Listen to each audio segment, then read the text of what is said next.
મેં 2 વાર આવા એક્સપિરિયન્સ મારા બહુ સરસ થયા છે. એક ભવ્ય ગાંધીમાં અને ગામમાં. એ 2 ઉદાહરણ એટલે આપીશ બંનેનું નામ લઈને કે બંને એમની બહુ નાની ઉંમરથી એટલે બહુ મોટા વર્લ્ડ વાઇડ સ્ટારો લિટરલી બંને ગુજરાતી છે એટલે નથી કહેતો. મેં બંનેની લોકપ્રિયતા મારી આંખે જ જોયેલી છે એટલે કહું છું.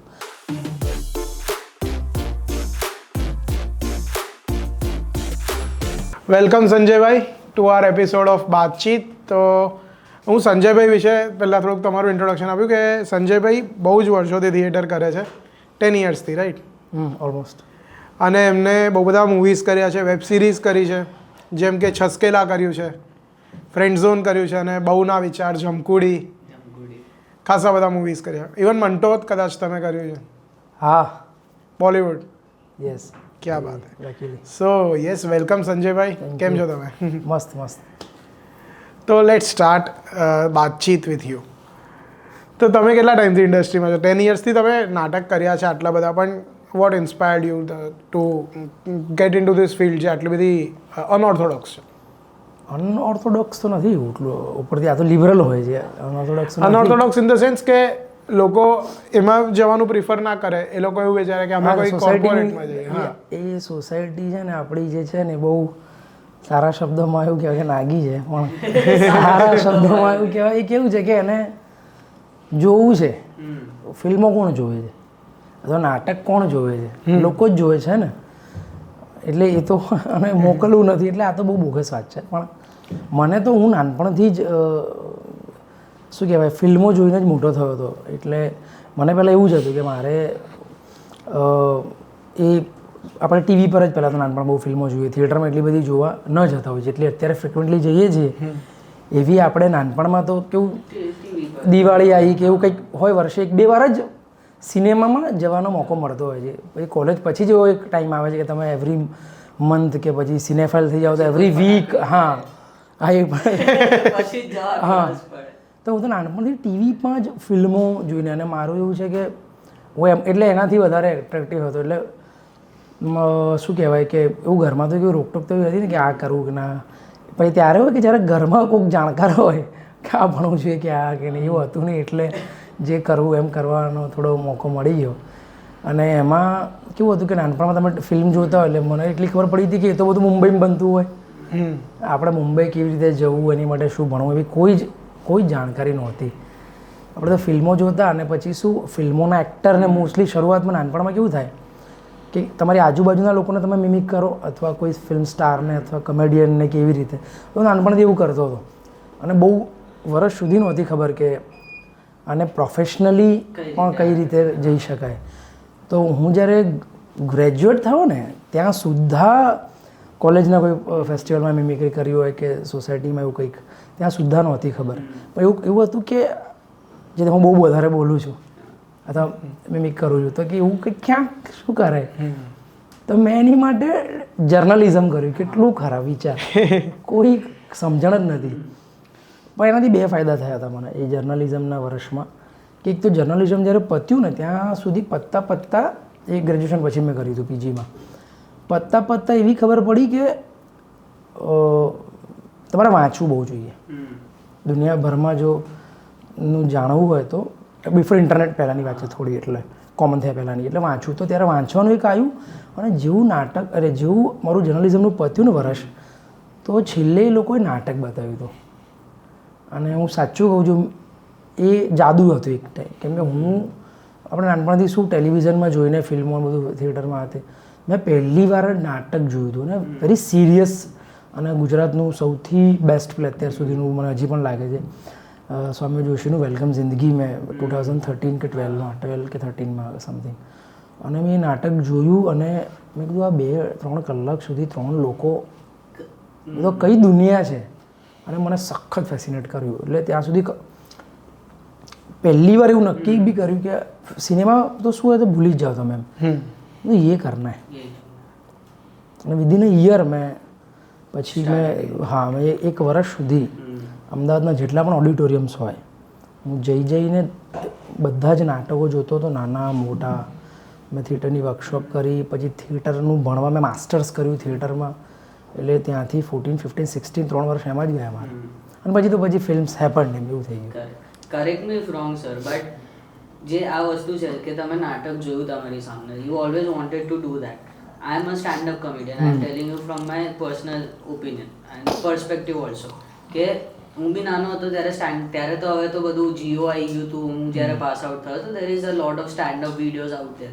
તો જ્યારે ત્યાં મુંબઈમાં કે દિલ્હીમાં કોઈ સ્ટેન્ડ અપ કોમેડીનો વિડીયો મૂકે ને તો જોઈને મજા આવે કે યાર મસ્ત છે યાર, આવું કરીશું કોઈ દિવસે. But then I saw people like us, like me, performing on stage. મનનભાઈ છે કે they started doing it in Gujarati, ચિરાયુભાઈ છે, ઓમભાઈ છે. તો બહુ અમે કનેક્ટ લાગ્યું કે યાર if this people can do it, so can I. તો તમને એવું લાગે છે કે તમારે જે you so that in front of you, તો એ જે તમારું ડ્રીમ હતું એ તમે તમારી સામે, તમને એવું લાગ્યું કે આ તો મારા હાથના, I can go there right now. ના એવું તો નહીં લાગ્યું કે હું જતો રહું એવી રીતે. ના જતો રહો એટલે I can start doing this. પહેલા ફેસિનેશન દિમાગમાં હોય. ના એક્ઝેક્ટલી આ to do this, I might try this. Exactly હું કહું ને કે નાનપણથી જે રીતે તમે કરો, એક્ટિંગ કેવી જે વસ્તુ છે, તમે એક દિવસ ચાલુ નથી જ કરી દેતા છે ને. તમે કોકનું થોડું કર્યું હોય કંઈ પણ નાનું કેવી બી રીતે, અને તમને મજા પડી હોય, અને એવી રીતની મજા પડી હોય કે તમે જે કરો છો એ જોઈને સામેવાળો વ્યક્તિ બી મજા કરે છે, પણ પછી એક સમય પછી તમને એનો કંટ્રોલથી લઈને ઘણું બધું પછી એડ થતું જાય. અને જેમ જેમ ટેકનિક્સથી લઈને બીજા બધું જેમ જેમ તમે એ માધ્યમમાં એ ફિલ્ડના માધ્યમમાં બી તમે એક્સપ્લોર કરો, ત્યારે નાટક એ રીતે ફેસિનેટ કર્યું હતું કેમ કે અત્યાર સુધી જે એક્ટિંગનું મીડિયમ જોયું હતું એ ટેલિવિઝન અથવા સિનેમા હતું. જ્યારે થિયેટર જોયું ત્યારે એવું લાગ્યું કે પેલું મીડિયમ જે છે જેમાં એટલું તો ખબર પડે છે કે એમાં કટ્સ હોય છે, ટાઈમ હોય છે, આ થોડું આ એટલે ફેસિનેટ કરી ગયું કે આ કેવી રીતે થયું. કોઈ વ્યક્તિ જે તો હું 5 મિનિટ કે 2 મિનિટ એવું કરી શકતો હોઉં, આ 2-3 અવર્સ સુધી આ કઈ રીતે કરે છે. એટલે શરૂઆતમાં એ ફેસિનેશન અલગ હતું. અને એ છે ને અને દુનિયાની જેટલી પણ આર્ટ છે અને જે લાઈવ પરફોર્મિંગ આર્ટ છે, એ આર્ટ એવી છે ને કે એ આજીવન રહેવાની. જે તમે આપણે વિચારીએ કે રેડિયો આવ્યું, પછી ટેલિવિઝન આવ્યું, પછી સિનેમા આવ્યું, પછી આઈમેક્સ, હવે મે બી ખબર નહીં ક્યાં સુધી આપણે જઈએ, વી ડોન્ટ નો, પેલું આપણે પહેરીને શું કહેવાય VRX ને બધું ઘણું બધું યુ નો. પણ steel live art is live art. તમારી સામે શાહરૂખ ખાન કે નસીર સાહેબ કે પરેશ રાવલ કોઈ પણ તમે બેઠા હો 10મી કે 20મી કે કોઈ બી રોમાં અને લાઈવ પરફોર્મ કરતા ને તમારી સામે, એ જે એક્સપિરિયન્સ છે ને જીવંત કળાનો, એ બહુ અલગ હોય છે. તો એ એક તો ફેસિનેટ બી કરી ગયું અને પ્રશ્નમાં પણ તમને લઈ ગયું કે આ કેવી રીતે થાય છે. તો એને એક્સપ્લોર કરવામાં જ બહુ ટાઈમ ગયો, પછી એક થતું બી ગયું એમ, અને એમાં બહુ જ મજા. અને હમણાં બી એવું થાય છે આફ્ટર ઓલમોસ્ટ ડેકેડ કે હજી પણ એવું મને તો હજી બી મને સિનેમા એટલું એટ્રેક્ટ જોવામાં જેટલું કરે છે ને, જોવામાં થોડું હજી પણ કરે છે, પણ જેટલું થિયેટર કરે છે એટલું નથી જ કરતું એઝ એન એક્ટર. હજી પણ એઝ એન એક્ટર તો હજી પણ જે થિયેટરમાં મજા આવે છે જોવાની બી ને કરવાની પણ, એઝ એન એક્ટર કહું છું. સિનેમામાં હજી થોડું કોઈક જગ્યા બહુ જીનિયસ એક્ટર્સને આપણે જોયા છે સિનેમામાં, પણ એની ક્રાફ્ટ પાછળ પછી બીજું બધું બી બહુ છે. એમના ડિરેક્ટર, એમની રાઇટિંગ, એમનું ફિલ્મના પ્રોડક્શન વેલ્યુથી લઈને બધું બી છે, નો ડાઉટ. બસ હજી થિયેટરમાં એ ખબર નહીં સેટિસ્ફેક્શનથી લઈને મે બી એવા રોલથી લઈને હજી સુધી સિનેમામાં કર્યું જ નથી. Most of all the artist જે તમે કહો છો of cinema, they come from theatre. Most of not everybody. એને એવું હોવી નહીં કે કંઈક સિનેમાનો એક્ટર કે થિયેટરનો હોય પણ ફરક પડે, અઘરી. પણ હું હમણાં મને એવું લાગે છે કે એવું જરૂરી નથી. ઘણા બધા એવા, હું રણબીર કપૂરને કે એને લોકોને જોઉં તો એવું લાગે કે યાર એ લોકોને બધા થિયેટર નથી કર્યું. આઈ થિંક પછી રાજકુમારે 3 વર્ષ કર્યું, પછી નથી, હમણાં બી નથી કરતા. એમાં બહુ અલગ અલગ ઓપિનિયન્સ છે. જેવી રીતે બહુ રિસન્ટના લોકોનું આપું, જે તે પરેશ રાવલ છે, એ હજી પણ થિયેટર કરે છે. નસીર સાહેબે તો એક ઇન્ટરવ્યૂમાં એવું કીધું કે મેરે કો સિનેમા મેં આ ઉંમર હોય એટલે આફ્ટર 50 યર પછી પણ એ કહે છે કે નહીં મજા આ રહા અભી બી સિનેમામાં, આટલા વર્ષો પછી બી. અને હજી પણ એ એમનું આઇન્સ્ટાઈનને નવા બીજાના નાટકો એમની મોટલીમાં એ કર્યા જ કરે છે. ભલે ત્યાં 200 લોકો જ જોવા આવે છે, જ્યારે એ વર્લ્ડ સિનેમાનો માણસ છે, છતાં બી એમનું આ સ્ટેટમેન્ટ છે. અને એની સામે એકવાર ઓમપુરીનું બી એવું મેં સ્ટેટમેન્ટ એમની જોડે જ કરતો, કોઈ ઇન્ટરવ્યૂ બેઠા હતા, મેં સાંભળ્યું હતું કે ઇલિટ લોકોનું માધ્યમ છે થિયેટર તો. અને હું એકચ્યુઅલી એમની વાતથી અગ્રી બી કરું છું મોટા ભાગે, પણ આર્ટિસ્ટ તરીકે એઝ એન એક્ટર તરીકે મને પણ છતાં એવું થાય છે કે ના મને પણ મજા પછી એમાં જ આવે છે. એમની વાત બહુ પોલિટિકલી બહુ સ્ટ્રોંગ હતી કે દરેક વ્યક્તિ સુધી થિયેટર નથી પહોંચતું, અને જેની વાત કરતું એના સુધી તો બહુ ઓછા અંશે એવું થાય પહોંચે છે. જ્યારે સિનેમા વધારે સુધી માસ અને વધારે ડેમોક્રેટિક છે. એટલે પોલિટિકલી હું એમની વાતથી વધારે અગ્રી બી કરું છું, પણ એઝ એન એક્ટર એવું થાય છે કે મને પણ ત્યાં બહુ પણ વેન્યુ છે કે તમે થિયેટરમાં માસ્ટર્સ કર્યું, યા રાઈટ? તો એક્ટિંગ તો તમે શીખવા ગયા હતા, તમે એ મેજિક શીખવા ગયા હતા જે તમે સ્ટેજ પર જોયું, પણ એના સિવાય તમે શું શીખીને? હા એક્ઝેક્ટલી. એટલે આ બહુ મસ્ત વાત છે આમાં. એટલે કે મારે તો શીખવું હતું એટલે હું ભણવા ગયો હતો થિયેટર, પણ ભણીને પછી મને એવું લાગ્યું કે ના હજી મને નથી થઈ રહ્યું, હજી એટલી નથી શીખી રહ્યો, અથવા તો મને હજી યાર આ તો બહુ કરવું પડશે એમ. તો હું તો એના પછી પણ હું જતો હતો નેશનલ સ્કૂલ ઓફ ડ્રામામાં એડમિશન લેવા. હા એનએસડી મેં બધું ઓપી ભોરકરના. પછી મને તો હજી પણ એવું છે કે એવું, પણ ત્યારથી જ કેવું થઈ ગયું હતું કે હવે કોલેજમાં હતો ને તો હવે સાચું કહું ઓનેસ્ટલી ડ્રામા કોલેજમાં મને એટલી મજા કોલેજમાં નથી આવી રહી, પણ કોલેજમાં પાછી કેમ કે અમે કેવું હોય સ્ટુડન્ટ હોય 8-10 બહુ બધા સ્ટુડન્ટ્સ બી ના હોય ડ્રામા સ્ટુડન્ટમાં, મતલબ 5-10 થી લઈને 30 સુધી અગર જો ગ્રેજ્યુએશનથી હોય અને માસ્ટર્સ હોય તો ઓર ઓછા થઈ જાય. તો એમાં કેવું હોય એટલા જ લોકો હોય, પછી બધાએ નાટક કરવાનું, બધાના નાટકમાં એટલે એક મહિનામાં 8 નાટક કરવાના.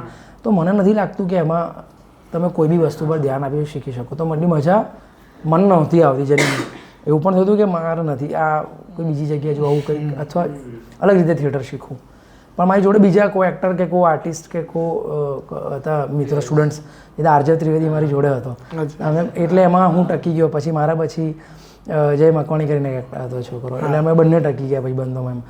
પણ એ મજા કોલેજમાં પાછી એ આવતી હતી કે કોલેજમાં ઇન્ટર કોલેજ કોમ્પિટિશન બહુ કડક થાય, યુથ ફેસ્ટિવલના INT, અને એ કરવાની એકચ્યુઅલી બહુ મજા આવતી હતી. એટલે મેં થિયેટરમાં માસ્ટર્સ કરી લીધું, બાકી હું ન કરતો. અને એમાં પછી મજા કેવી હોય કે INT નાટક હોય તો 30-40 કોલેજો આવી હોય કે 20-30 કોલેજ આવી હોય, પછી તમારું ટોપ 6માં જાય ને પછી ઘણી બેસ્ટ એક્ટરને આ હતી, તો એમાં બહુ મજા આવતી હતી. એવી એક જ નાટક કરવાનું ને મહિના સુધી એ જ નાટક કરવાનું, અથવા 15 દિવસ કે જેટલા દિવસ મળે પછી એમાં જ બધા આ કરે પછી તો એમાં થોડો સમય આપી શકતા હતા. અને એ નાટક ખાલી કોલેજમાં 2 સાહેબ કે જજીસ જોડે દેખાવાનું નહોતું, એ પછી એમાં તને સ્ટેજ પણ મળતો, ઓડિયન્સ પણ આવતી. અને શરૂઆતમાં મને યાદ બી છે 15-16 કે એવા ટાઈમ 17 સુધીના નાટકોમાં ઘણા બધા અમદાવાદના ગુજરાતી નાટકો ડિરેક્ટરો એક્ટરો જે વર્ષોથી 30-40 વર્ષથી INT જોવા આવે છે, એ ફાઇનલ્સ જોવા આવે, પછી આર્ટિસ્ટના પરફોર્મન્સ જોવે, અને ત્યાંથી પણ ઘણા લોકોને ફિલ્મોમાં જે બ્રેક થ્રુઝ મળ્યા છે એવું છે. તો એવું હતું. એટલે પણ હું એ છોડીને NSD જવા માંગતો હતો, પણ પછી મને આરજેને લોકો ત્યારથી જ મને ફિલ્મો મળવાનું શરૂ થઈ ગઈ હતી. મેં કીધું હવે તું ત્યાં જઈશ, તું પાછો આવીશ, પછી ફરી ફિલ્મો જ કરી તો ડાયરેક્ટ કર ને એમ. તો શરૂઆતના ટાઈમમાં મને એવું લાગ્યું 5-6 વર્ષ કે આ બરાબર વાત છે. અને હમણાં થોડા ટાઈમ પછી મને હવે બીજું બીક લાગ્યું કે મે બી હું NSD ગયો હોત અને પછી અને પછી ત્યાંથી અલગ જ કંઈક વધારે શીખીને આવ્યો હોત, અને પછી હું કંઈક બીજી જ એટલે નેવર નો. એટલે પછી તો એટલે હવે એવું બી થાય છે કે આ તો ફ્લો છે, ડિસિઝન્સ કેટલાક લેવાઈ જાય અથવા તો કેટલુંક આવી જાય, પણ એક વસ્તુ છે કન્સિસ્ટન્સી, કે તમારે સતત કરતા રહેવું પડે.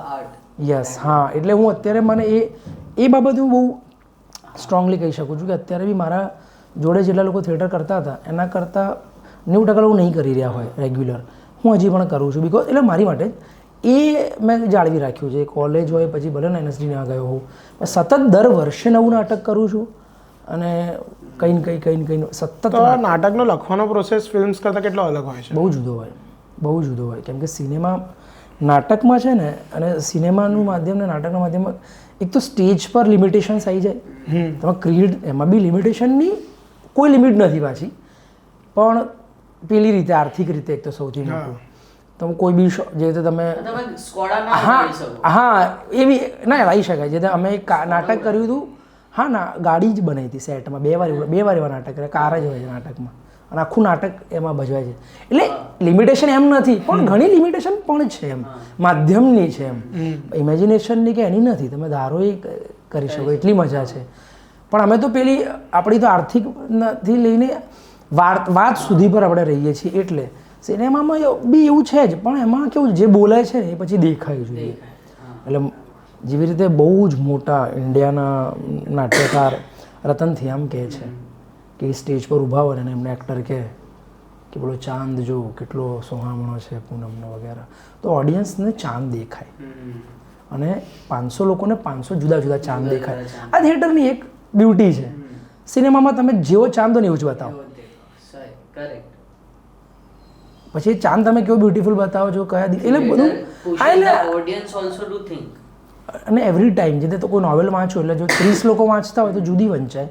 એવી રીતે તમે નાટક જોવા જાઓ ને તો એમાં બી એવું છે જ. તમે કેમ કે સિનેમા જેવું નથી કે આ ફ્રેમ બતાવે તો તમે એ ફ્રેમ જ જોઈ રહ્યા છો, એમાં વાઇડ જ ફ્રેમ છે અને તમે એ જોઈ રહ્યા છો અને એમાં તમે ઘણું બધું જોવાનું એ કરો એવું છે. અને એ ફ્રેમ બહુ મેટર કરી જાય, પેલામાં ફ્રેમ જ બદલાઈ જાય છે. તમે આંખની કીકી સુધી જતા રહો, આખા ફ્રેમમાં ખાલી ઇમ્પ્રોવાઇઝેશન કરી શકો તમે કીધું this is a if you know this is a Buddha's concept. જો તમે કીધું કે નાટક બધા જેટલા બી જોતા એ લોકોને 50 ચાંદ દેખાશે તો 50 અલગ ચાંદ દેખાશે. યસ. હા, તો ભાષાનું કેટલું ઇમ્પોર્ટન્સ છે થિયેટરમાં? મને હવે એવું નથી લાગતું યાર, કેમ કે ભાષા એટલી જે એડપ્ટ થાય છે એ ભાષા જીવે છે. દુનિયામાં કેટલી બધી ભાષાઓ છે. જે ભાષા સૌથી ઇઝીલી કોમ્યુનિકેટ કરે છે, આપણે અંગ્રેજી હમણાં કેમ વધારે ચાલે છે, કોમ્યુનિકેટ કરવામાં બહુ ઇઝી છે સૌથી બીજી બધી ભાષાઓની કમ્પેરિઝનમાં. અને લોકોને હંમેશા પોતાની ભાષા પ્રત્યે બહુ, એ તો દરેકને પોતાની મા પ્રત્યે હોય એવું જ હોય છે. બાકી ટેકનિકલી કોઈ ભાષા મહાન કે કોઈ બી ભાષા મહાન કે ગ્રેટ એટલે બનતી હોય છે કેમ કે જે તે ભાષામાં જે તે વસ્તુ કે આર્ટ ક્રિએટ થઈ હોય છે અને એ પહોંચી હોય છે એટલે તમે એવું કહેતા હો તો એ ગ્રેટ છે. એ જ વસ્તુ બીજી કોઈ ભાષામાં થઈ હોત તો મેં બી એ થઈ ગઈ હોત. એમાં ભાષાનો એટલો ભાગ નથી. ભાષા જેટલી વધારે કોમ્યુનિકેટ કરી શકતી હોય, અને થિયેટરમાં ભાષા કરતાં ભાવ ચડી જાય છે, મને એવું પર્સનલી લાગે છે. એટલે ભાષા તો તમે શીખી જાઓ, શબ્દો છે ને શું છે, કોકમાં સિન્ટેક્સ આવતું હોય વધારે તો કંઈક એ તમે એનો લેકો કે કંઈક પકડી લો તો તમને બી થોડું ગમાડી દે કેમ કે તમને ભાષા ગમતી હોય. ભાષા ન ગમતી હોય તો તમે શું ન સાંભળ્યું હોય કે એનો એક અક્ષર બી ન ખબર પડતો હોય, તમે આખી એક ફિલ્મ મલયાલી જુઓ સીધી, અને કોઈ ગુજરાતી હોય અને પહેલી વાર મલયાલી આખી ફિલ્મ જોવે પણ જો એને ભાવને જ ન એ ઇમોટ કરી શક્યો હોય આખામાં તો નહીં ખબર પડે તમને. તો એ એટલે બહુ ગૌણ થઈ જાય છે.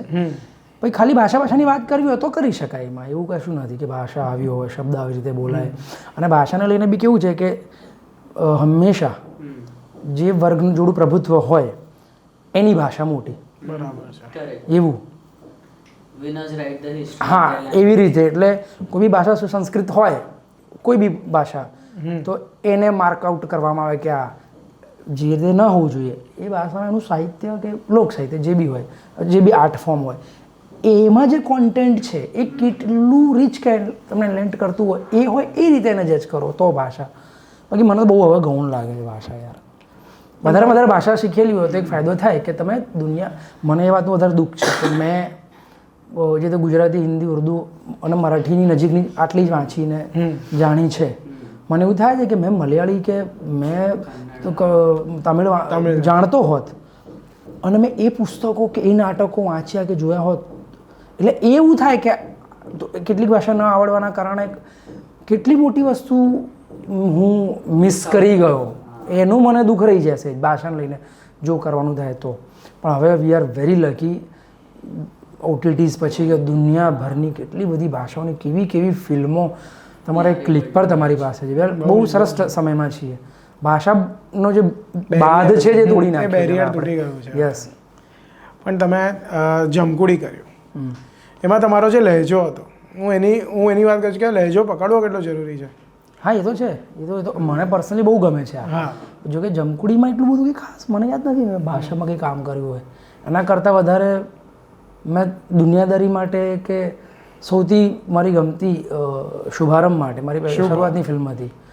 એવી બહુ ઘણી વસ્તુઓ છે કે જે તમે અમદાવાદમાં જો, હમણાં મોટાભાગની ફિલ્મ જુઓ એટલે તમને કેવું બોલું આવું યાર જે મોસ્ટલી હોય અમદાવાદી પહેલાં નહોતી તો પહેલી વાર છેલ્લો દિવસમાં તો તમને કેવી પોતી ગીને ગમતી લાગી, નવું લાગ્યું ને એવી રીતે. તો મને એવી ઘણી બધી છે કે જેવું મારે કરવું છે. શુભારંભ એવી હતી પહેલી વાર આવી તો અમદાવાદની જે મુસ્લિમ કોમ્યુનિટી કે છે અથવા તો સિટી એરિયાની જે કોમ્યુનિટી છે એ હિન્દી બોલે અથવા એ બોલે તો એમાં ઉર્દુ અને ગુજરાતીના લેખા કેવી રીતે આવે છે. બા કहाँ से आ रहे हैं बे मैं वहीं था बे वहीं पढ़ा है बे बोलना कहाँ है मेरे भाई. તો એ મને આવી રીતે ઘણી બધી વસ્તુ ઘણી બધી કોમ્યુનિટીની ભાષા કે જગ્યાની મને બહુ જ ગમે. મને એવું તો કેવું થાય કે કોઈ પંજાબી હોય અને ગુજરાતી લહેકામાં બોલતો હોય આખું આવા સૌથી પહેલાં કેમ છે મજામાં જો યાર ભાઈ તો કાધું કે નહીં યાર તું ક્યાં છે યાર ભાઈ કેવું બોલી નાખતો હોય કંઈક એવું અથવા એક બહુ જ સારી શુદ્ધ ગુજરાતી બોલતો અને આખો પંજાબી અટાયરમાં હોય કે મારવાડી.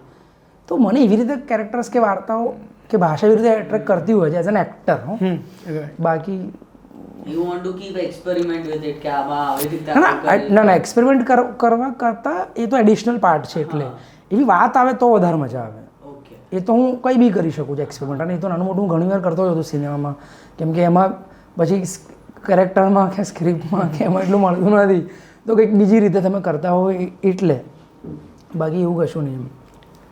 our audiences અમારી જે audience છે that are generally people who are interested in all the show business, right? Not business shows, Events, open Okay, mics. open mics and all. So in the beginning you also said કે તમે જ્યારે જોતા હતા સિનેમાસ ત્યારે તમને કરવાનું મન હતું, રાઈટ? તમને રસ્તા નહોતા ખબર. Then you went into this thing, નાટક and all, and then you started getting movies and all. Can you please explain to our viewers if they want to start something into theatre, in which cities, what they can reach, how they can, if you want them to reach out to you? Yes definitely કેમ કે એ તો બહુ સારું છે. હા પહેલાં કે જો માનો તમારે સિનેમામાં જવું પહેલાં તમારે થોડું નક્કી કરવું તો પડે સહેજ તો. એટલે હું એક્ટર હતો અને મારે એક્ટિંગ કરવી હતી અને કેમ કે કેવું હોય કે તમે નાટકનું માન લો વર્કશોપ કરો અને પછી નાટક કરવા જાઓ તો જ્યારે તમે નાટક કરો અથવા સિનેમા કરો ત્યારે તમને ખબર પડે કે ઓકે એમાં તો રાઇટિંગ છે, ડાયરેક્શન છે, એક લાઇટનું કામ છે, ડીઓપીનું કામ છે કે મ્યુઝિક છે, બનાવવાનું હોય, ગીત લખવા પડે, પછી બનાવ્યા પછી કોઈ પ્રોડ્યુસર હોય કે પછી કોઈ ફાઇનાન્સ એટલે પછી ખબર પડી કે ઘણું બધું છે. ઘણું બધું છે. તો કેટલાક લોકોને પહેલાં તો ખબર નથી હોતી અથવા ગયા પછી ખબર પડે કે ના ભાઈ યાર હું તો ડિરેક્શન બહુ વધારે સારું કરી શકું છું તો હું ડિરેક્ટર બનું. તો બહુ પછી ખબર પડતી હોય છે. પછી લોકો બને બી છે સારા સારા લોકો એક્ટર બનવા આવ્યા હોય છે ડિરેક્ટર બની જાય, કોઈક રાઇટર બની જાય છે, કોઈક કંઈક કરતા હોય છે ને કોઈક ભાઈબંધ હોય એમની જોડે એક્ટિંગ માટે એની જોડે ગયો ને પોતે એક્ટર બની ગયો ને એવું થઈ ગયું હોય એટલે પહેલાં તમારે નક્કી કરવું પડે. એટલે માન લો તમને એવું કહો કે મારે એક્ટિંગ કરવી છે અથવા સિનેમામાં એક્ટિંગ કરવી છે, આમાં કરવી છે તો પહેલી તો સલાહ હું એવી આપીશ જો નાટક કરવું હોય તો પહેલાં તો નાટક શું છે જાણે એટલે નાટકો જુએ થોડી અલગ અલગ જગ્યાએ તમારી આજુબાજુ જ્યાં થતા હોય. એ તો હું લકીલી અમદાવાદમાં છું એને લકી જ માનું છું. ઘણા શહેરોમાં તો નાટ્યશાળાઓ એટલે કે થિયેટર્સ કે એવું બધું નથી તો એ જગ્યા જ નથી. જેથી પહેલાં ફિલ્મ બનાવી હોય પહેલાં તો લોકોએ મુંબઈ જવું પડતું હે ને. હવે કેવું છે બધી જ જગ્યાએ અને મોબાઈલ જેવી વસ્તુ આવી ગયા પછી તો મને લાગે એટલું ડેમોક્રેટિક એટલું માહોલ થઈ ગયો છે કે કોઈ પણ વ્યક્તિ આજે કંઈ પણ બનાવી શકે છે. થોડું જંક બી થઈ ગયું છે નો ડાઉટ પણ બનાવી શકે છે. તો એની એક તાકાત બી છે. તો હવે આજથી 10 વર્ષ પહેલાં કોઈ વ્યક્તિ વિચારતો કે મારે એક્ટર બનવું છે તો એની પાસે બહુ ઓછી જગ્યાઓ હતી કે પહેલાં મુંબઈ જ જવું પડતું હતું આ છે તે ફલાણું ઢીકણું. હવે જે રીતે અમદાવાદમાં ફિલ્મો બને છે થોડા ટાઈમથી તો જે આ શહેર છે પણ હવે મોબાઈલ જ હાથમાં આવી ગયો હોય તો કોઈ બી વ્યક્તિ જે માન લો સવારે આખો દિવસ નોકરી કરતો હોય પણ એને કંઈક કહેવું છે કે બોલવું છે તો આ કેમેરો મૂક્યો અને એને શરૂ કરી શકે છે. એટલે તમારે ફિક્સ કરવું પડે. જો તમારે થિયેટર કરવું હોય તો થોડા જે નાટક થાય છે એવા નાટકો જોવાના પછી લોકો કરે છે એમની જોડે થોડું કોમ્યુનિકેટ કરવાનું અને જોયા પછી સારા સારા ડિરેક્ટર્સને એક્ટર્સ વર્કશોપ્સ કરતા હોય તો એક બે જગ્યાએ વર્કશોપ્સ બી જવી. એટલે આ ડિગ્રી લેવાનો સોકોલ ડિગ્રી પણ એ લેવા જેવું જ છે કે 2-3 વર્ષ 1 વર્ષ 2 વર્ષ 3 વર્ષ તમે જે તે ફિલ્ડમાં શું થઈ રહ્યું છે અને જુઓ અને નજીક જાઓ એમાં થોડા નાનું મોટું કામ એટલે શીખતા કરતા જાઓ અને પછી તમે નક્કી કરો જેન્યુઅનલી. ઘણા લોકો 10 વર્ષ થઈ જાય છે 5 વર્ષ થઈ જાય છે ફિલ્ડમાં હોય છે અને શું કરી રહ્યા છે એમને નથી ખબર. એટલે એના કરતાં 1-2 વર્ષ જોવો શું થાય છે અને એમાં ફિટ બેસે છે એમને આ જ કરવું છે નથી કરવું. અને ટેલેન્ટ હોય તો એવું માનવું છે કે એ ટેલેન્ટ ફાઇન્ડ્સ ઇટ્સ વે. હા એટલે કરતા રહેતા હોય ને તો ટેલેન્ટ તો ખરું પછી કરતા બી રહેવું પડે. કેટલા લોકો આવતા હોય ત્યારે એવું નથી લાગતા ટેલેન્ટેડ એવું અથવા ઇન્ટ્રોવર્ડ હોય છે મે બી એટલે પણ પછી એવું કરતાં એક ટાઈમ એમને એવું વોઇસ મળે છે અથવા તો એવું ઓપોર્ચ્યુનિટી મળી જાય કે ખબર નહીં શું, અથવા એમને એવું થઈ જાય કે હા આ કરવું. એમની જર્ની છે, બહુ ઇન્ડિવિજ્યુઅલ જર્ની છે, એટલે એમાં વધારે ન કહી શકું. પણ આવું કરવું હોય તમારે તો તમારે એવી રીતે શરૂ કરવું પડે. પણ એવો કોઈ પ્લે જે તમે જોયો હોય ને તમને બહુ જ ઇન્સ્પાયર કર્યું હોય? મેં કહ્યું ને વેલકમ જિંદગી ફોર મી પર્સનલી, આજે પણ મેં 5-7 વાર જોયું હશે, ખબર નહીં કેટલી વાર નાટક. મેં 4-5 વારથી વધારે વાર જોયું છે મેં. એવરી ટાઈમ મને કેમ કે એક તો એની જે વાત છે ફાધર સનની વાત છે નાટકમાં, અને એટલે એમ બી તમને થોડી રીતે, અને 3 જ એક્ટર છે, મધર, ફાધર અને સન ઓનલી.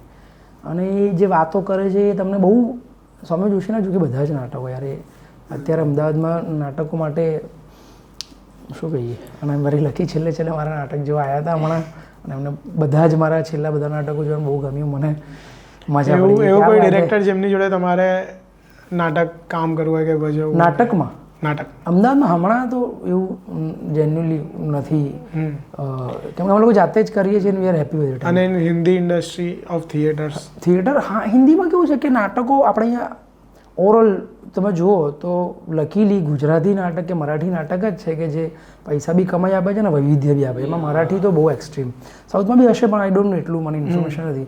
હિન્દી તો મરેલું નાટક કહેવાય છે ઇન્ડસ્ટ્રીની તરીકે. એમાં મહાન નાટકો થઈ ગયા, અને કેટલાક એ ઇન્સ્ટિટ્યુશન્સ જે NSD કે બધી હોય છે એમાં થતા રહેતા હોય છે, પણ એનો બહુ શોઝ ગ્રોથ એ નથી એવું કહેવાય છે. પણ ત્યાંથી લોકો જો કે સિનેમામાં આવે છે ને બધું થાય છે, મુંબઈ કે એવા દિલ્હી જેવા શહેરોને બાદ કરીએ તો બહુ વધારે સિનેરિયો એટલો સારો નથી એમને. એટલે મેં એવા બહુ ડિરેક્ટર્સ જોયા તો નથી, પણ એક મેં અતુલ પેઠેનું મરાઠીમાં એક નાટક જોયું ત્યારે મને એવું થયું કે યાર, જે આપણે સૌમ્ય જોશી નાટક જોઈને કેવું પ્રભાવિત થયા હતા, એટલે મરાઠીમાં એમનું જોયું ત્યારે એવું થયું હતું. પણ એવું બીજા મને લાગે આઈ ગેસ બહુ લોકો હશે, એ પુણેથી હતા, એવા મેં એટલા જોયા નથી ત્યાંના. પણ કેટલાક જે નેશનલ લેવલના ફેસ્ટિવલ્સ આવે છે ને એમાં હું જોઉં છું, તો એવું થાય છે કે હા કે આ આમનું છે. જેવી રીતે મહેશભાઈના જ પેલા એમના જોડે નાટક કરતા હતા અર્પિતા, ઇપ્શિતા, એમનું ટીમ છે અને એ લોકો નાટકો કરે છે, બહુ સરસ કરે છે. એમને હમણાં છેલ્લે હયવદન અને હુંકારોના બધા ઘણા નાટક કર્યા, ને એના પણ એમના નાટકના જે એવોર્ડ્સ થાય છે એમાં એ લોકો હિન્દીમાં ઘણા લોકો લઈ ગયા. એ લોકો જેવું કામ કે એમની જોડે એવું કંઈક તો પણ મને નથી લાગતું હમણાં કે બહુ અલગ જ આખો કોઈ વચ્ચે છે નહીં એવું. પણ ઠીક છે, અમે અમદાવાદમાં કરીએ છીએ, મજા આવે છે અને લોકોને બહુ ગમે છે. ક્યાં વાત. વડોદરામાં જલ્દી કરીશું. હા, બરોડામાં પણ કરીએ યાર, વડોદરા આવીએ કરીએ. વચ્ચે એમ તો 2 વાર મેં કર્યો તો શો ત્યાં અલગ અલગ નાટકો. આમના કયા નાટકથી તમે રિલેટેડ છો? અત્યારે તમે કયા નાટક કરી? અત્યારે મેં હમણાં જ એકદમ નવું નાટક કર્યું, મિત્રા કી કહાની. એ વિજય તેંડુલકર સાહેબનું છે નાટક. એ રિસન્ટલી હમણાં ગયા મહિને જ કર્યું, અને 2 શો કર્યા. અને એના સિવાય હમણાં મારા 2 નાટક કન્ટિન્યુ ચાલે છે. જ્ઞાનવર્ષ, એ જ્ઞાન ચતુર્વેદીની રાઇટિંગ પર અમે એડેપ્ટ કર્યું છે, અને વિજય તેંડુલકરનું જ મસાજ, જે હું મોનોલોગ તરીકે છેલ્લા જે તમે વડોદરામાં કર્યું તો કદાચ. હા બરોબર, હા એ જે નાટક એ હું રેગ્યુલર કરું છું. એ મારું બહુ આખું રિલીફ મુમેન્ટવાળી ઘટના છે કે હું જેવું શૂટ પતાવું, ફ્રી પડું, એટલે કે હવે હા હવે થોડું થિયેટર કરીએ. એટલે વન મેન શો છે, એટલે મારે કોઈ લોડ નહીં કે આટલા એક્ટર્સ ભેગા કરવા, રિહર્સલ કરવા. સીધું મારા ડિરેક્ટરને ફોન કરું કે ભાઈ મસાજનો શો કરો, કે હા, એટલે સીધો શો થઈ જાય. એટલે રિહર્સલ્સ કરવા જ પડે છે, પણ લોડ નથી રહેતો કે કેમ કે સિનેમામાં આવ્યા પછી હવે કેવું થાય છે કે હવે મને બધા લોકો એવું કહે તમને કે ભાઈ નાટક કરવું છે, નાટક કરવું, અને મેસેજ બી આવે, સારા સારા એક્ટરના બી આવે કે નાટક કરવું છે. પણ નાટક કરવા માટે જે મહેનતને ટાઈમ આપવો પડે એ જ્યારે કહીએ ત્યારે કોઈની પાસે ડેટ્સ નથી મળતી. 4 લોકોથી વધારે લોકોનું નાટક કરવું હોય ને અત્યારે તો તમારે હલી જાઓ તમે, એટલા લોકો ભેગા જ ન થાય. અને ભેગા કરવાના પછી નાટક કરવું, અને મને શો થયો પછી ફરી એનો ક્યારે શો કરવાનો આવે તો તમને જ્ઞાનવર્ષ અમે 4 એક્ટરનું નાટક છે, તો બી અમારે એવું થઈ જાય છે કે પેલો કે હું શૂટિંગમાં છું, હું પોતે કોકર શૂટિંગમાં હું. હમણાં મિત્ર કી કહાની કર્યું, જેવું કર્યું અને તરત હું એક શૂટમાં ગયો, પાછો આવ્યો તો હેમાંગ શાહ આપણો એક શૂટમાં જતો રહ્યો હોય એના શો. તો એવું જ અઘરું છે. મસાજમાં એ રિલીફ છે મને કે હું એકલો છું, તો ક્યારે બી મારી ઈચ્છા થાય ને કે 2 દિવસ પછી 3 દિવસ પછી બી શો કરવો હોય તો મારે 3 રિહર્સલ જ જોઈએ, 2-3 રિહર્સલ ઇનફ છે. એટલે હું કરી દેતો. Vote massage? મસાજ હમણાં જે રીતે એક ફિલ્મનું શૂટ ચાલે છે એ હમણાં પતશે, પછી ફરી એક તરફ એક ફિલ્મનું શૂટ છે, એટલે હમણાં મને આરામ છે કે હમણાં શૂટ ચાલે છે તો હું કરીશ, શાંતિથી કરીશ. કેમ કે એમાં એવું છે કે હું આમ ટાઈમ મળે એટલે પછી શાંતિથી કરતો ત્યારે હોઉં. રિલીઝ પર પાછો પોડકાસ્ટ કરીશું 100%. અરે એક બહુ સરસ નાટક તમારા બરોડામાં પણ કરવું હતું. અમે છે ને લાસ્ટ યર અભિવ્યક્તિ સિટી આર્ટ્સ ફેસ્ટિવલ છે બહુ જ સુંદર, એમાં અમે ગુરુદત્ત નાટક કર્યું હતું. હવે એમાં 35 લોકોની કાસ્ટ હશે ગુરુદત્તની લાઈફ પર. ક્યાં વાત. બરોડામાં શો કરવો હતો, પણ ટેકનિકલ ગ્લિચ કે એના કારણે ઓડિટોરિયમમાં કંઈ ના થયું તો શો જ ના થયો. અને હવે હું હમણાં અભિવ્યક્તિમાં આ વર્ષે ગયો તો 2 વર્ષ જૂના કે ગયા વર્ષ જૂના બી લોકો મળે છે કે ગુરુદત્ત ક્યારે છે. અમને એવું થાય કે અમારે તો કરવું એઝ એન એક્ટરમાં આટલી મોટી કાસ્ટનું ફરી ભેગી કરવી, અને એવા એવા લોકો એમાં કે જે બિઝી હોય એવા એક્ટર્સ છે મોટા. કેટલાક લોકો તમે જુઓ એમાં ડેટ્સ ના મળે, કોઈક આરજે છે, કોઈક મોટો એક્ટર છે કે આ છે તે છે, તો એમની ડેટ ના, એટલે એ દુઃખદ બી લાગે ઘણીવાર કેટલાક નાટક. પેશન્સની ગેમ છે બહુ જ. એ છે યાર. હવે પણ અમને પર્સનલી એવું લાગે છે કે કરતા જેવો સમય મળે એવું સતત નાટક, નવું નાટક, જૂનું નાટક, નાટક એ જે કરે છે એમને આઈ કેન અન્ડરસ્ટેન્ડ કે અલગ જ કહું છું. નસીર સાહેબ આવું મારે એવું કહેતો હોય ને જ્યારે યાર અભી બી થિયેટરમાં મજા, એ બહુ ઘણીવાર એ ફીલ થાય છે કે હા યાર એ મજા આવે યાર. તો તમે એક મૂવી કર્યું જેમાં એનો એક્ટર હતો જેની જોડે તમે મેક્સિમમ સ્ક્રીન સ્પેસ શેર કરી. એ કોન્ટેન્ટ ક્રિએટર છે અને એનાથી એ એક્ટર બન્યા છે જેમની એક્ટિંગ મૂવીમાં બહુ જ સારી હતી, વિરાજભાઈ. અને તમે થિયેટરમાંથી આવ્યા છો, બંનેના બેકગ્રાઉન્ડ્સ અલગ છે, બંને સ્ક્રીન સ્પેસ શેર કરી, બંનેની પ્રોસેસ કેટલી અલગ હોય? બહુ અલગ. અને આઈ એમ વેરી લકી કે એ વિરાજ હતો પહેલાં તો ફિલ્મમાં, કેમ કે મેં 2 વાર આવા એક્સપિરિયન્સ મારા બહુ સરસ થયા છે. એક ભવ્ય ગાંધીમાં અને એક આમાં. એ 2 ઉદાહરણ એટલે આપીશ બંનેનું નામ લઈને કે બંને એમની બહુ નાની ઉંમરથી એટલે બહુ મોટા વર્લ્ડ વાઇડ સ્ટારો, લિટરલી બંને ગુજરાતી છે એટલે નથી કહેતો, મેં બંનેની લોકપ્રિયતા મારી આંખે જ જોયેલી છે એટલે કહું છું.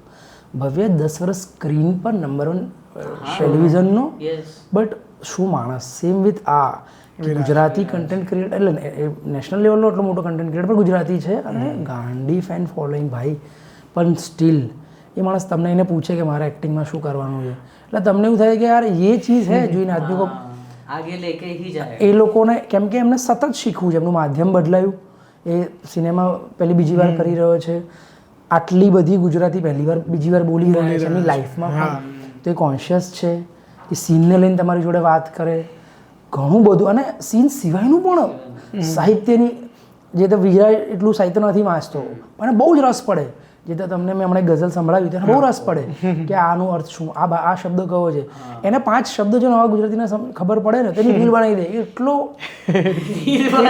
યાર એટલે એકદમ હા, એટલે બહુ એટલે એટલો લાઈવ છે ને ભાઈ. અને માણસ, અને આ તો છે જ આટલું હોવા છતાં માણસ તરીકે સતત એનામાં જાણવાની અને કર્ટસી રાખવાની જે વ્યક્તિત્વ છે ને યાર. એમને બી લાઈવ શોઝ ચાલુ કર્યા. અમે વિરાજ, હું વડોદરાના શોમાં હતો. આરિસભાઈ મારા બહુ સારા ફ્રેન્ડ છે, તો આરિસભાઈએ મને, હું આરિસભાઈ માટે ત્યાં હું હતો, બેક સ્ટેજ શો પત્યો, હું વિરાજભાઈને મળવા ગયો. મેં કીધું વિરાજભાઈ બહુ મજા આવી. તો મને શું બદલાયું, કેવું લાગ્યો તને શો? એટલે એ એટલી વસ્તુથી હું ટચ થઈ ગયો કે આ માણસ. હું જે આનો શો જોવા ગયો ને જમકુડી પછી આજે એને That's so વિરાજ. એ જોવા ગયો ને તો હારીઝ ત્યાં મને મળ્યો. અમે એક ફિલ્મ એની જોડે કરી હતી, આ પ્રેમ પ્રકરણ. તો હારીઝે ત્યારે મને કીધું તું ભાઈ તું હમણાં પણ થિયેટર કરતો હોય ને હું બેક સ્ટેજ કરવા પણ આવું એમ. મેં કીધું ભાઈ તું જે કરે છે કર, તું કેટલો સમય આપવો પડે ને આ તે બહુ અઘરું છે એમ. એટલે મેં એ રીતે એને કહ્યું ભાઈ તું આટલું સરસ તો કામ કરે છે, લાઈવ પરફોર્મન્સ આપે છે, બરાબર, દુનિયાભરમાં, અમદાવાદમાં, અરે સોરી ભારતભરમાં ફરે છે બધું. બહુ આ થિયેટર જ છે, it is a part of a theatre. હું સ્ટેન્ડઅપને હા, કેમ કે નસીર સાહેબ એ જ કહે છે કે જે થિયેટરનું છે ને એમાં મ્યુઝિક જેટલું બી લાઈવ અને લાઈવ ઓડિયન્સ સામે થાય છે. આપણે 2 જણ બેઠા હોય અને હું કંઈક કહી રહ્યો હોય, તું સાંભળી રહ્યો હોય અને એમાં કોઈક વાર્તા, કેરેક્ટર કે સ્ટોરી ટેલિંગ જેવું કંઈક છે તો એ પોતાની જાતમાં થિયેટર ક્રિએટ કરી જ નાખે છે એમ. તો આ લોકો બી જે કરે છે અત્યારે, અને ભાઈ થિયેટરના ઓડિટોરિયમ હાઉસફુલ કરે છે, એટલે બધું બહુ વ્યવસ્થિત જ કરે છે ભાઈ. તું આટલું મસ્ત કામ કરે છે. પેલામાં તું મુંબઈ હવે જતો રહ્યો છે, અહીંયા આવે એ પોસિબલ નથી. અને અમે જે પ્રકારનું ગરીબ એવા તો થિયેટર કરીએ છીએ એમાં તો તું યાર આર્થિક રીતે બી નહીં કરી શકે. એમાં તો અમારી ખુશી માટે ને અમારી મોજ માટે અમે રીતે કરીએ છીએ, એટલે અઘરું છે બહુ અઘરું. પણ એટલે વિરાજભાઈ જોડે મારે એટલો એક 2-5 મિનિટનો જે એક અનુભવ હતો, પણ બહુ ગજબ માણસ છે, બહુ કડક છોકરો યાર, એટલે મજા પડી ગઈ હતી યાર. Have you, sir, ever performed in an open mic? Never. Never? Do you wish to? Do you wish? કેમ કે હું નાનો હતો ને કોલેજ કે સ્કૂલમાં તો હું મિમિક્રી કરતો હતો. ઓપન માઇક તો નહીં બહુ સમજણ પડે પણ એટલું ખબર ત્યારે રાજુ શ્રીવાસ્તવનો ટાઈમ હતો 2004. હું પોતે 1 કલાકના મિમિક્રી અને આ બધા જ કોમેડિયન્સના કે નાનપણમાં તો શું જે સાંભળ્યું એ જ તમે તો 1 કલાક સુધી છે ને સ્કૂલ કોલેજ આમાં તેમાં એમ વિનિંગ બી ખરું એમ કરતો હતો. પછી હું એક્ટિંગમાં અને પછી ખબર પડી કે પેલું મિમિક છે એટલે આ છે અને આમાં તમારા હું કેરેક્ટર ક્રિએટ ને આ તે તો ડિફરન્ટ થઈ ગયું. પછી 10-12 વર્ષથી નથી કર્યું પછી મેં ક્યારે. ગુરુદત્તમાં થોડો મોકો મળ્યો હતો મને કેમ કે ગુરુદત્તમાં મારે જોની વોકર પ્લે કરવાનું હતું. અચ્છા. તો એ વેરી વેલ નોન હતા કેરેક્ટર. ફિલ્મોમાં તો બીજા બધા કેરેક્ટર કે આજુબાજુના કેરેક્ટરનું કરી નાખો પણ મિમિક કાઇન્ડ ઓફ મિમિક્રી ઓર તો જે ફેમસ કેરેક્ટર છે એને પ્લે કરવું છે. સુનિલ ગ્રોવર કરતો હોય છે બહુ જ જીનિયસ છે. મને લાગે કે અત્યારે ઇન્ડિયાનો મહાનતમ એક્ટર અત્યારનો એક્સિસ કરતો હું સુનિલ ગ્રોવરને માનું છું કેમ કે એને એ નેક્સ્ટ લેવલ પર તમે હમણાંના એક કપિલની પહેલી બીજી હમણાંની જે નેક્સ્ટ સિઝન જુઓ તો તમને એવું લાગે કે હવે એ બહુ આગળ જતો રહ્યો. Yes, correct. એટલે મિમિક્રીની વાત નથી કરતો હું એક્ટર કહું છું એ છે ને બહુ નેક્સ્ટ લેવલ પર જતો રહ્યો છે. તો એ બહુ ફેસિનેટ કરે છે. તો આવું પહેલાં કરતો હતો પછી હવે કર્યું નથી બહુ ટાઈમથી. વચ્ચે ઈચ્છા થઈ હતી મારે કે આ ફરીથી એકવાર સ્ટેન્ડઅપ જે મારા પ્રકારનું એમાં એક્ટ હોય કે મિમિક્રી હોય કે જે રીતે બી અમે મોનોલોગ્સ કરાવીએ છીએ ઓપન માઇક્સમાં 5-10 મિનિટ્સના અમે લોકો એ તો હું મને નથી લાગતું હું કરું કેમ કે હું ઓલરેડી યાર આટલા મોટા 1.5-2 કલાકના અને મેં 3 થી 4 વાર મોનોલોગ્સ કર્યા છે. એ 20 મિનિટથી લઈને 2 કલાક સુધી કર્યા છે. એટલે હવે એવું પણ સ્ટેન્ડઅપ પ્રકારનું કરવાની એક વાર ઈચ્છા થાય કે યાર કરીએ. In your life, જ્યારે બી you have some time to perform in an open mic because that is the harshest way of stage. આ એક છે પણ એમાં કેવું છે કે પહેલાં હું જ્યારે કરતો ત્યારે તો શું કરતો હતો મોસ્ટલી એક્ટર્સની કે એની એ જ કરતા હતા બરાબર છે. પણ હવે તો કેટલું ઓરિજિનલ કન્ટેન્ટ થઈ ગયું અને આઈ એમ નોટ અ રાઇટર. અમે એક્ટિંગમાં ઇમ્પ્રોવાઇઝ કરી નાખીએ બટ હવેનું જે સ્ટેન્ડઅપ કે હું જે જોઉં છું એ થરલી રાઇટિંગ અને ઓરિજિનલ રાઇટિંગ પર જ છે. એટલે પછી મારે બહુ અલગ જ દુનિયામાં જઈને ફરેલી વીતેલી જિંદગીની ક્ષણો યાદ કરીને ને એમાંથી હ્યુમર કાઢીને જે હ્યુમર તો કરી નાખીએ કેમ કે એઝ એન એક્ટર થોડું સ્ટાઇલાઇઝ કે કોમેડીના ટાઈમિંગ છે એ તો કરી નાખીએ પણ જે રાઇટિંગનું જે ફોર્મેટ છે જે હવે સૌથી સારું મને લાગે છે જે અત્યારના કોમેડિયન તમે સાંભળો છો યાર એવું લાગે કે શું લખે છે અને કેવી રીતે કરે છે ભાઈ. બહુ બહુ બહુ ગજબ કરે છે યાર. So what are your upcoming projects now? હમણાં એક ફિલ્મનું શૂટ ચાલે છે અને એક હમણાં નેક્સ્ટ મંથ હું કરવા જઈશ. એ ફ્લોર પર કહેવાય 2 ફિલ્મો આવશે મારી. એક તો અભિષેક શાહ એલ્લારુ ડિરેક્ટર એમની નેક્સ્ટ ફિલ્મ છે ઉમ્બ્રો 24 જાન્યુઆરીએ તમારા નજીકના સિનેમાઘરોમાં અને એક સેવાભાવી કરીને છે એ આકાશ ઝાલાએ ડિરેક્ટ કરી છે અને ફેનીલે એ લખી છે અને અમે અગેન એ અમારા થિયેટરની નજીકનું હતું કે અમે બધા જ થિયેટરના લોકો અમે ઓલમોસ્ટ જાતે જ બધા લોકોએ લખીને આવ્યો ને પેલો ડિરેક્ટ કરતો હતો આકાશ એટલે ઝાલા અને પછી ભાઈબંધો જ અમારા બધા એક્ટર ને અમે પછી કરીને ફિલ્મ મસ્ત બનાવી છે. તો એ બહુ નજીકની છે એટલે આ 2 ફિલ્મો આવી રહી છે હમણાં તો. હમણાં જ આના પોડકાસ્ટ પહેલા અમે ફેનિલભાઈ જોડે પોડકાસ્ટ શૂટ કર્યું. પોડકાસ્ટ પહેલા પોડકાસ્ટ વખતે ને પોડકાસ્ટ પછી એ કહીને ગયા કે સરને ઉમરો વિશે પૂછજો. પૂછજો એ નથી કીધું. ના એવું જ કે પૂછજો. એટલે પૂછજો કે ઉમરો થોડું પેલું આવતું રહે ને કેમ કે 24 જાન્યુઆરી નજીકના સિનેમાઘરોમાં. તો શું છે ઉમરોમાં શું છે? ઉમરો યાર બહુ એક તો ગમતા જે ડિરેક્ટર જોડે તમને મન થાય કે તમે સતત કામ કરો એવા ડિરેક્ટરની ફિલ્મ છે. એટલે એક તો એ ખાસ છે જ અભિષેકભાઈની ફિલ્મ છે અને હંમેશા એમની ફિલ્મોમાં વાર્તાને લઈને અને એમના વોઇસને લઈને બહુ છે ક્લિયર છે. એટલે એક તો બહુ મજા પડે કે જે રીતે એમની વાર્તામાં સ્ત્રીઓની વાત હોય છે સૌથી વધારે. એટલે એ આમાં બી છે જ એવું નોટ. હા એમને એવું પણ કહ્યું છે કે લોકો એક્સપેક્ટ ના કરો કે હું હિલ્લારો પછી બીજી હિલ્લારો આપીશ એવું નથી. આ એકદમ કમર્શિયલ પ્રકારની જેવી ફિલ્મો જેવી છે પણ ટચ છે અને મજેદાર. તમે ટીઝર જોયું જશે જેમાં 7 સ્ત્રીઓને બહાર લઈ જવાના 7 અલગ અલગ સ્ત્રીઓ છે અલગ અલગ જગ્યાના માહોલની અને એમાંથી આવતી અને એ એકલી સીધી ફોરેન ટૂર કરે છે. એ યુકે જાય છે લંડન ફરવા જાય છે અને અમે લોકો એજન્સીવાળા છીએ ટ્રાવેલવાળા અને હું અને આરજે આરજો ત્રિવેદી 2 જણા અમે અમને લઈ જઈએ છીએ અને હાઈટ એ છે કે અમે લોકો પણ અમારી ફોરેન ટૂર પહેલી વાર કરી રહ્યા અને અમને બહુ એટલો બધો એક્સપિરિયન્સ નથી એટલે કેમ કે લઈ તો જઈએ પેલા જેવું થઈ જાય છે કે આપણે જાતે ગયા હોઈએ કે આટલા બજેટમાં તો ટ્રીપ થઈ જાય ને ફરવા જઈએ ત્યાં જઈને ખબર પડે કે આટલો ખર્ચો છે. હા એટલે આપણે અમારે ત્યાં એવું પ્રકારનું છે કે પછી પોતાની બધાની ઇન્ડિવિજ્યુઅલ જર્નીઝ બી જોડે જોડે શરૂ થાય છે એટલે ઇમોશનલ બી છે અને કોમેડી બી છે. એવું બધું તો હું ના કહું કે આમાં કોમેડી છે ઇમોશનલ છે પણ ઓલમોસ્ટ એ રીતે ફિલ્મના તમે પોસ્ટર કે એમાં ટીઝરમાં જોયું હશે કે મેઘધનુષના જેવા 7 રંગો છે તો એવી જ બધી જ એક પેકેજ લાગે છે. હા એક્ઝેક્ટલી એવું છે બહુ જ ફિલ્મમાં સરસ એક એ તમને બધી જ So we have a segment where we જ્યારે કાસ્ટ જોડે કરતા હોઈએ ત્યારે કે explain your characters in 30 seconds. આપણે આ hopefully બોરિંગ કામ છે આ બધા Boring કોઈ મને એવું કે ને 30 તમારું seconds. કેરેક્ટર વિશે તમે તો ફિલ્મ નહીં જોઈ તમે એમ મને એવું થાય હજુ તો આવશે ને આ વાળી. તો એ તો આયા પછી જ કહેવાનું હોય ને આ આયા વિશે પછી તમે explain મેં કહ્યું ને character. મેં કહ્યું ને 2 લોકો છે એજન્સીવાળા છે એ આ 7 બહેનોને પહેલી વાર લંડનની ટૂરમાં લઈ જઈ રહ્યા છે અને આ 2 લોકો પણ પહેલી વાર જઈ રહ્યા છે આનાથી વધારે ટીઝ ના કરી શકું એના કેરેક્ટરને લઈને બી એવું છે કે હા.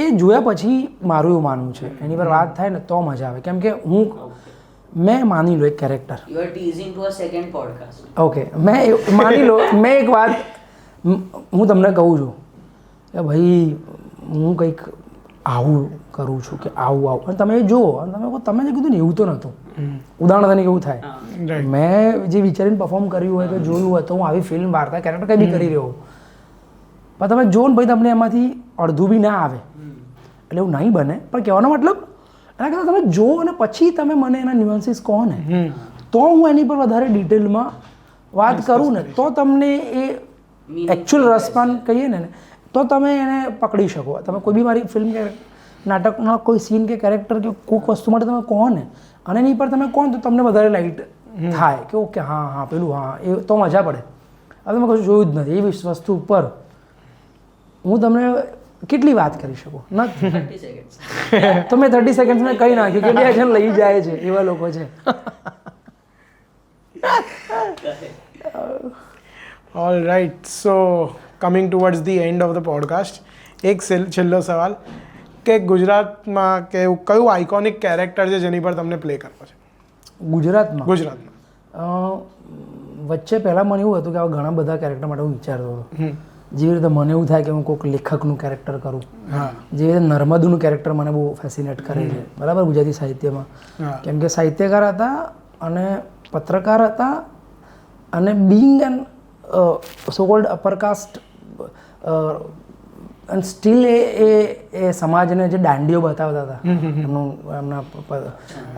એમનું નામ હતું તો એટલે એવું થાય એવું પણ પછી આ કેવું છે કે આવું ઘણીવાર થતું હોય છે મને પણ પછી ઘણીવાર મેં દુનિયાભરની સિનેમા જોઉં છું ને તેમાં કોમન મેનના બી કેરેક્ટર એટલા કમાલ નીકળીને આવે છે ને ત્યારે એવું થાય છે કે કેરેક્ટર તો આઇકોનિક પરફોર્મ થયા પછી બની જતું હોય છે આ તો હિસ્ટોરિકલ કોઈક કેવું કેરેક્ટર છે એટલે તમને એની વજૂદ સાંભળીને જ લાગે એ તો મને એવું થાય કે મારે ફૂલે પર કામ કરવું છે મહાત્મા ફૂલે પર કેવું મને બહુ થાય અને બહુ લોકો પણ કર્યું છે એટલે સદાશિવ અમરાપુર કરે તો બહુ બ્રિલિયન્ટ કર્યું છે ભારત એક ખોજમાં બહુ તરત વિચારો બહુ ઓછા સમયમાં પછી ચેન્જ થઈ જાય ચેન્જ કરી દઈએ હા કેમ કે તમે પછી બીજી વાર કોઈકની રીતે પરફોર્મ કરતા જુઓ મેં કહ્યું જે રીતે હમણાં જ બહુ રિસન્ટલી 100 Years of Solitude મેં જોઈ બરાબર છે તો એમાં યાર એ એટલી કલ્ટ નોવેલ છે મેં એ નહોતી વાંચી એટલે અને એ આવી ને એટલે મેં કીધું પેલા આ જોઈ નાખું તો જોઈને મને એવું થયું કે યાર બધું ફિક્શનાઇઝ છે પણ રેફરન્સ હોય એમના નજીકના જીવનના તો થાય કે કેવા કેવા કેરેક્ટર્સ છે યાર અને ઇમેજિનરી છે ઘણીવાર બહુ જ રિયલ ને હ્યુમન હોય એટલે હ્યુમન જ હોય પણ બહુ રિયલ હોય છે બહુ